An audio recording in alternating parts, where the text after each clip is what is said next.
All right. Happy Hi, Friday. hi. I'm Matt with Schematical, and with me, as always, is Dominic DeMarco. Cheers. And this is Coffee with CTOs. So this is what, number 3, I think. And I was actually thinking about this. Why did we even decide to do this? Because we jam most mornings, and we said, why don't we just stream it one Yeah, morning? And here we are. So number 3, and we've got something interesting coming up for next week. Keep an eye out for the announcement on that. So, Matt, what's new this week? What's exciting? I have a question for you. All right. Question. It's a very controversial topic. Do I even want my products and content to be consumable by AI? And I got to give a shout out to Bill Snyder, who emailed me from the mailing list about this one. We've been having an interesting conversation about it. And my clients are kind of back and forth on it as well. And as you know, I did a big presentation. Was it last week? Man, only a week ago. That will be live soon too, as well. So we got a Yeah. video of that coming out. We'll blast it to everybody. So Yeah. sorry. Well, basically, my hypothesis, and it's nuanced, but is that with the rise of, and buzzword alert, AI agents, we're going to see AI agents browsing the web increase significantly, and they will purchase from websites that are optimized for them, just like mobile optimization worked in the past. So people are like, well, should I let that happen? Because you can't always tell what the traffic is yet. Bot traffic right now is kind of a black hole. Is it a malicious, attack? Are they stealing my content? Are they trying to slow us down? Those are all problems that I believe can be solved. I actually have a post coming out on that next week. But my question, should you make your products and contents consumable by AI? And so my thought process is, if it leads to a sale being made, a happy customer, does it really matter if it's a human or a bot doing the browsing? If it does that matter? I mean, within the bounds of ethics, someone's not dying or something. If the sale gets made, does it matter that it's the bot that's browsing the web to do it? Now, you're not going to give your bot the credit card number. There's going to be a Stripe form that a protocol the bot will be able to follow, and you will approve. And you'll never actually give an LLM your credit card number. That's 10 minutes away. I want to build it, but I know Stripe, PayPal, and all of them are going to launch it the second I do, so I'm not even going to worry about it. But if you know anybody at Stripe or PayPal and they want to connect on it, though, you send them my way. Please. Yeah. So I'll look at a brick and mortar business selling solid products. My clients, e-commerce, they're selling physical products. Then great, let them browse away and sell that. But if you look at something like a Facebook or a Reddit, and they more sell, so. Yeah, I say because Facebook is a walled garden, whereas Reddit is publicly accessible.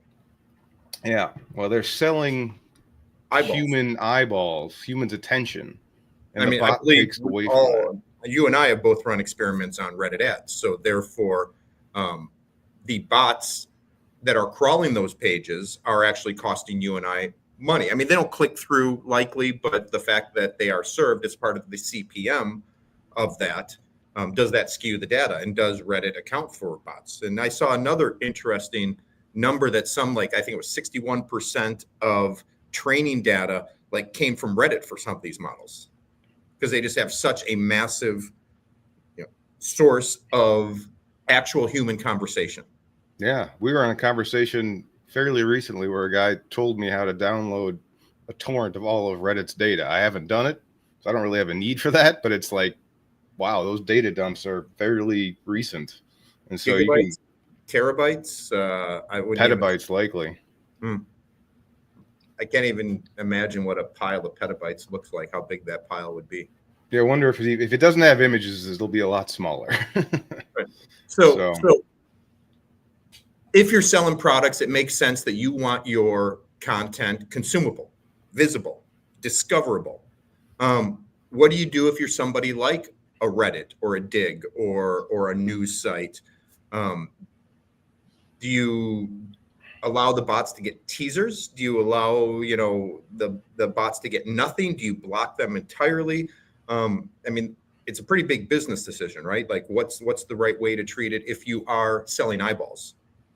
Well, the first one to do is decide, will it end up result in a sale and a profit, so in the case of an e-commerce company, it very much could, these AI bots are going to be planning big purchases. What's my next car going to be? That'll be researched with a bot likely, so in that case, great. If you're doing a SaaS, in reality, you're probably going to want to have, allow bots to interact with your SaaS. I mean, it's going to be crazy not to have an MCP or something like that, agent to agent type stuff.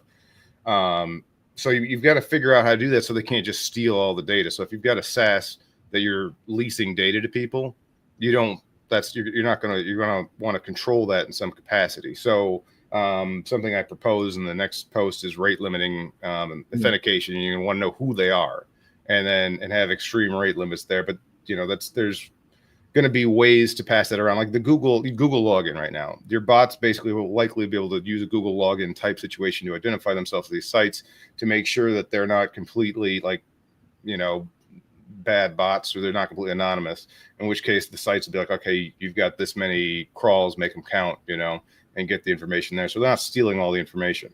But on the other side of that, if you're not making a profit on it, if this is really bad for a Facebook in some ways, and a Reddit. Like, even if Facebook's a walled garden, you could have a browser plugin that allows the bot to browse Facebook and extract and render a page very differently. It probably, it's completely, I don't know if you'd probably run the page in one tab, that the original Facebook page, and then render what you actually want to see in another tab. And it just completely extracts anything you say you don't want to see, obviously ads being one of them.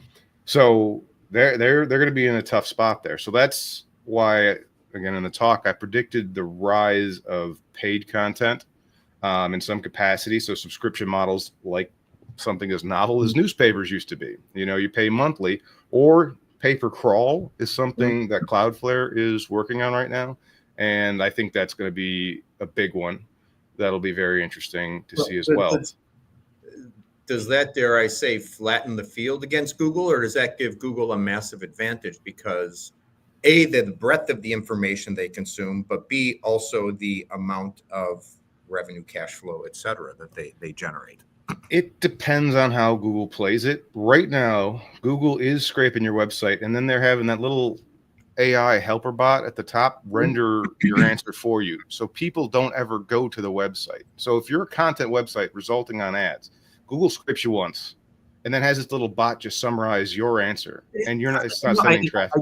I don't know if I agree with that. Okay. I have experience. So I was running Reddit ads to a very specific page, and that page, when you typed in a very specific, actually a breadth of different queries, the content directly from my site showed up in that answer, and then it linked to me as one of the resources. Right. And I'm not saying it won't link to you. To make answers, it'll give you 6 different resources to link through. But and I'm not saying you won't get linked to. And I'm not saying it's bad for the consumer of the information. But I was walking down the street the other day, and I just had a minute. The light was on in my truck. I was walking to 100 State, and the light had gone on my truck. And I was Googling the answer, and the answer came up in that, Google summarized it for me. And so I had no need to click through to the next page. So it might actually still display the page, but if the user's question is answered, then they lose that view on the page. They lose that the advertising that would have gotten shown on that page. Well, perhaps. But if they are looking for a solution provider, they just landed on the answer that they were looking for, and you can click through that way. Like if the Google 5 years ago would have done that either way. So it's not like there's an additional benefit to having that LLM there for the content provider. Does that make sense? Like, you still would have showed up at the top of the list 5 years ago before they slapped an LLM on it, right? Right, but I think that LLM link perhaps carries now significantly greater click-through rate than any of the organic search results. Okay, so what are you basing that assumption on? That it's the very top of the page. It owns the real estate at the top of the page, and most people click on the fastest link. And I also think if you were the top of the page 5 years ago, that's the same benefit, right? You'd be even higher up on the page because there wouldn't even be a chat. LLM in I the don't know if I top. agree with that because it actually pulls content directly from my site and says this is what was on there. Whereas before, it's greater real estate. I think it's different real estate. And I think to your point, sure. Are the AI results now the same as being at the top of Google 5 years ago? Yes, but I think the AI results now are far superior than the current top results through the organic search. Interesting. I disagree with that one. The damn thing hallucinates on me all the time. It's really annoying. Not a fan. I try and scroll by it. No, I'm when I saying can. from a perspective of having your link at the top of the page, you get much more click-through rate there. I will agree to disagree on that one. Like you're pushing it down slightly. And if it's a quick answer, like how do I boil an egg or something like that, and you get a recipe site, no one's clicking through to your recipe site. In that use case, yes. But if they say, who can help me solve my AWS scaling problems, and your answer shows up on the top of that page and schematical is the link, I think there's immense value in that for you. Possibly. I mean, I still think deeper research on bigger purchases is going to move away from the homepage of Google. Well, as we know it, they actually have an AI mode now that I haven't bothered to get into, but that's going to be more of a Gemini thing, which again will summarize and link out to stuff. But that you'll be doing that with your personal agent more so. So basically, long story short, it's up to Google. All right. They're currently annoying a lot of SEO people that rely on SEO. And I would love to see the data. Actually, I don't mean to argue with you, but I'd love to see the data if you have any, because everybody I know that relies on Google traffic is throwing their hands up in the air to some extent. So I think I'm doing better with traffic. Good. Well, I guess that business didn't exist before that LLM was there. So I'm curious how we do that with the baseline. We don't have a baseline for it, I guess. With that said, I mean, my clients are still getting traffic, but they're very good at what they do. And people want physical things, so Google can't just deliver that to them. But if you're delivering just a digital thing or just attention, it's going to be interesting for you. So it's going to. All of these things we're talking about are going to benefit or detriment different people in different ways, dependent upon their business model. It's just change, yeah. Darwinism, adapt or die. It's changed. Like newspapers of old. We don't read newspapers anymore, but there's still people writing. It's I write every day, so yeah. Well, go ahead. One could argue that we've lost. There may be a greater breadth of writing, but we've perhaps lost depth within journalism itself, particularly at the community level, right? I'm not going to disagree with that one at all. Yeah, you're spot on with that. Journalism is an interesting. What we consider journalism now is very different than what was considered journalism throughout history. So, but we're not getting into that. All right. I think we've beaten on this topic pretty good. Anything else we want to dig into on this, or is that? Well, yeah, I do. So in order to make this decision, I suggest monitoring your traffic. User agents, for the legitimate sites, they'll send different user agents. Like each browser has its own kind of fingerprint and things like that. So you should be able to tell. Google technically has said it as Google Other, I think it is, when we see it in bot traffic coming in.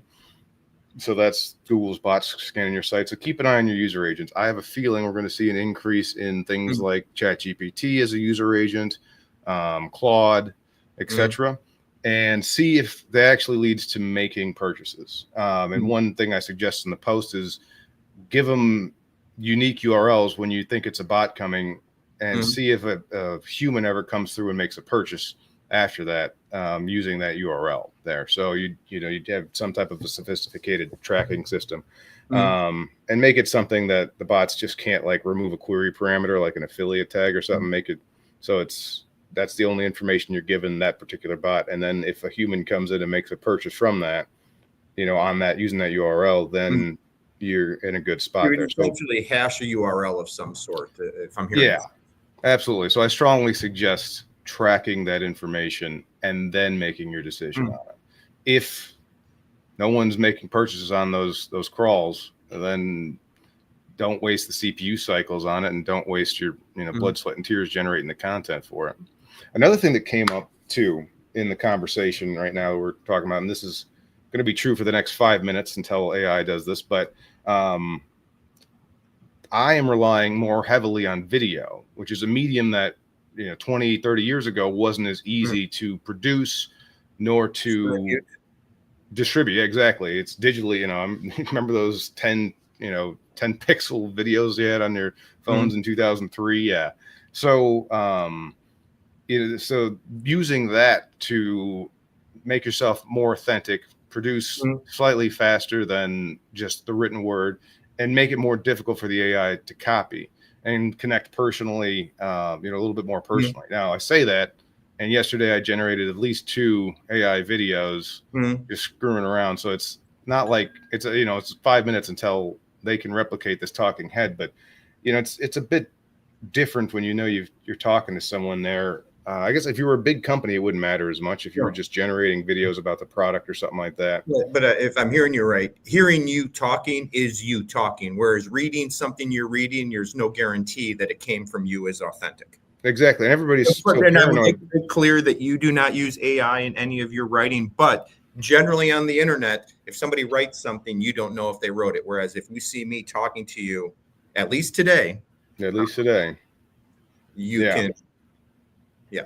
So it's an interesting, kind of paradigm there is that, do you put out more video content, which is tougher for the AI to parse. It's more expensive for them to parse a video than a text file, so and then. But I mean, you could also, with these video files, especially on YouTube, get the transcripts as well. Could you lessen the load on them by saying, here's the transcript right here? You make it more appealing, perhaps, if you're trying to post your video content and let it be discovered, because you might not know if Google is going to do that extraction of the video unless you've already done it yourself. Does that make sense? Yeah, I see what you're saying. And if you put it on YouTube, on YouTube's doing extracting that text for free, that's fine. I'm not gonna lie, I'm scraping other YouTube videos content text. Now I'm not generating anything with it, but for ideation, for potential videos that are going to be bangers, what's the structure of the videos and what's hot this week. So that runs every Sunday morning. We had somebody join us. Never Fear is here. Hey, how's it going, Never Fear? So thank you for being a very good Discord contributor. So by the way, we have a Discord. If you go to schematical.com in the footer, you can click to join it. And soon there'll be the paid schematical coaching community group. Maybe Kelly could post a link to the Discord, and also the article that we kind of is based on our conversation today, which was from the 26th, so 3 days ago. Yep. So actually, no, this was today. Oh, right. I have another article up. Sorry, yeah, that was a cost-cutting one, which required a yesterday's article. I think it was today's article, but it does say yesterday's date. I don't know why it says yesterday's date, but it came out. It went live today. She probably put it up there last night or something. All right. Well, so we're circling around here. So yeah, I think it's going to be tricky, but basically, do I even want my products, and content to be consumable by AI? I think it depends. Actually, Never Fear, I'd be curious to see if you wanted to weigh in on this. Never Fear's actually ahead of me on a lot of AI things that I then capture, and I wish I had a better way to give you credit than your Discord handle and your YouTube handle, but I think we actually attempted to hire Never Fear to do research for us. So yeah, I don't know. It's an interesting topic. Go ahead. Do you see the comments, Matt? I see Kelly just made a oh no, okay. So I'm running through the teleprompter, so let me just expand it to the main thing. Now I'm looking off to the side though. How valuable are AI tools though? What is an agent doing that SAP or RPA can't do? The latter are more deterministic compared to AI, given that AI also hallucinates. This conversation is a little less about just AI and a little more on bots and just letting your website be scraped by something is not human? I guess the question should be, you know what? I misphrased the question. That is some good feedback there. Do I want my products and consumable to be consumable by bots? Is kind of would be a better question. So very, very insightful there. As far as AI goes, that's a good question. The AI versus bots. If bots could be anything. They scrape it and they put it in a database, and my clients have information on an insane amount of vehicle fitments and all that stuff, and people are constantly trying to scrape that information out of there. But they may not be using with AI. They might just be creating their own databases there. So that's and then they could either use that data with AI or without AI there. As far as just like AI in general, you're right. It really doesn't matter if it's an AI trained LLM or something like that, ML, or if it's something, like you said, more deterministic, like if I were to just write a scraper that scraped the fitments from my clients, or if someone else were to do that. Excellent point there. I guess to bring it around, I believe the use of agents and possibly more deterministic software, but agents, because they're going to do shopping on people's behalf, I believe, or at least data gathering. I think that we're going to see the rise of that. So you're going to see more legitimate consumer level bots traffic coming in the near future. And so what do you do about that? How do you differentiate that from the also increase in just, I don't want to call it malicious, but let's just call it non-productive bot traffic? Yeah. And I have a post on this next week, but we talk a little bit about it. But I believe authentication of bots is going to be a big thing. So they're not as anonymous. It's kind of like with human beings right now. But there's going to need to be authentication protocols that the agents or the bots can do to the website. So the website can see what they're doing and better control them. Prints, bot credentials, etc. Yeah. I think there's going to be like a Google login, basically, somewhere that the bots similar. Yeah, we'll issue the bots an access token that says, "Hey, we're acting on behalf of such and such a user, likely." And we're crawling all this information. I think that's going to be, it's already it's in the works. We'll be talking about it next week with the Universal Tool Call Protocol a bit, because they have to handle some authentication issues there. But so authentication, I think transparent rate limiting, I think is going to be important. So I guess we're not going to talk about it next week, so I can just try and kind of go over the list I got there. But transparent rate limiting means that you tell the bot how many requests it gets. Like, listen, you've got 10 searches to find the right thing. You don't get to spam us. After that, you're out of searches. Okay. So, and then the bot can make decisions based on that. I got some comments from Never Fear here. All right. A new form of SEO, I guess. Yes. We discussed that at great length earlier in this conversation. Yeah. How do I make my website end up in an LLM's training data or RAG source? So that is the whole question. Do you want your website to be in that RAG source, or do you not? And we were talking about it earlier. Basically, my kind of one of the decision, I laid out a decision framework. If it leads to a sale being made and a happy customer, does it really matter if it is a human or a bot doing the browsing? And if the answer is that it doesn't lead to a sale, then the answer is a flat out no. I guess also that question is within the bounds of morality. So again, if it don't sell your mother or something like that. But basically, if it does lead to a physical product sale, something like that, say my client, they sell accessories for vehicles. If it leads to those getting sold, then they don't care if the bot does it. But if you're somebody that peddles human attention, Facebook, Reddit, you're not going to be as open to it likely. So, use that to decide on how to do it. And then I was just getting into how you could block, or control bot traffic. Never fear. A lot of site traffic itself is down. This is exactly what we were talking about and agreeing to disagree on in some ways, because some people are losing that site traffic and other people are benefiting. Yeah. So just to give Never Fear's full quote here, a lot of site traffic itself is down due to people using LLMs even Google to a certain extent is hit by this. And I do agree. I'm on your side with that one. So I'm going to circle back to things people can do. Another thing you can do is control the bot traffic or gently guide it. Okay. LLM.txt. So if you're not familiar, if you go to most websites, you go to schematical.com/robots.txt or any websites, robots/txt. And I'm talking the general internet now because Never Fear knows this, I'm sure. But there's files that the browser that are supposed to be read and respected, like sitemap.xml is another one, and that tells Google where all the different web pages are on there.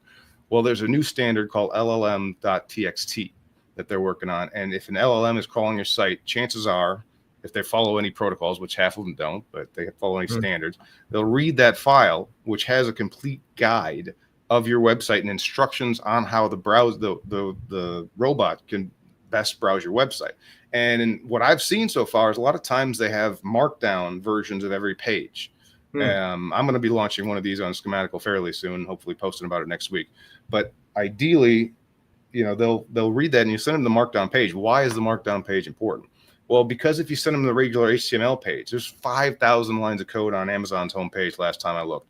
JavaScript, CSS, all these other, massive amounts of JavaScript includes on most common, management systems. Yeah, and they got all this HTML that is in there that gives styling to human beings, and it possible they're even loading like the stupid gradient background and stuff like that. That's an image, it's binary, so you're sending all this extra data. It's very inefficient from a programmatic standpoint. AWS costs money for the bandwidth you send, so for every megabyte you send, it costs more, and then the consuming bot has to consume all that crap and filter out down to what it's supposed to. So don't do none of that. Just create the LLMs.txt, create markdown versions of all your text files that you want it to consume, point it at that, and guide it to it gently. Okay. And that way, that's a much more efficient browsing experience for them. And if assuming they respect the LLM.txt. And I got some examples. There'll be a post coming out about that next week sometime. And if they don't follow your gentle guidance and you catch them loading the full HTML page, then you 301 them, redirect them to the better version of it. So so I strongly encourage that. Now you can do that by IP address or eventually when they authenticate. And I had a third thing, but now I'm forgetting what it was. But I'm going to go to Never Fear. Scalpers might want to take advantage of this. An individual might have one LLM, and a scalper would have many running. Right. Even if I think he's talking about a cat and mouse game where if you put rate limits, you have 10 searches. Well, he's just going to spin up a bunch of agents, and that's the same game with DDoS attacks right now, anyways. Yeah, we're one of my clients constantly getting hit by these things because they've got a big footprint. The question is, can you just make it more expensive than it's worth to the scraper, basically? Because I can spin up IPs all over the place, but it costs me money, versus that. So that game is always, can you make it slightly more expensive than it's worth what they're getting from you? So you either drop the value of scraping your website down by, not putting as much, giving them access to as much, or you increase the complexity of your, defense mechanisms there. And so that's something it's always a war that we'll be fighting in that way, because it's not crazy expensive to bounce your IPs around to thousands of IP addresses, but it's not cheap. So if you're spending, $100 scraping this information, are you going to get, $200 of value back? And if the answer is no, then the people doing the scraping are going to stop paying to scrape. They're going to be in the hole there in the red. So moving to the next question or comment here. Speaking of LLMs, this is the paradigm we are working with for now. 100% agree with his last sentence. Yep. It might be a thing of the past as well. Meaning it's going to go one day, maybe soon, maybe 6 months, maybe 5 years, LLMs will be a thing of the past. There will be a new thing that comes out, a new paradigm. Oh, yeah. No. Inevitable all the time from the beginning of time to the end of time, period. You know what I should do? I should erase that board back there and just put buzzword of the day. Yeah.